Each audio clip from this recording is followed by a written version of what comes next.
In the last lesson, we made our game window interactive by changing the background color when we clicked. Now in this video, we're going to draw shapes on the screen with pygame. Here's the code we had from earlier. We've seen this setup before, so no need to explain it again. Let's jump straight into the new stuff. First up, we use screen.fill to paint the background white. This clears the screen every frame so the shapes don't stack on top of each other. Then we draw a red rectangle with pygame.draw.rect. We pass the screen the color 25500, which is red, and the rectangle's position and size.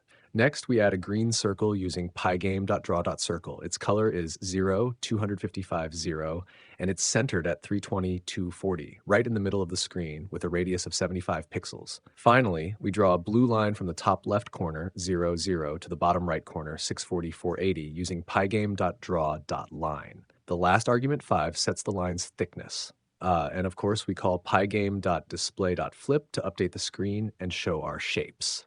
All right, let's run the code and see what it looks like.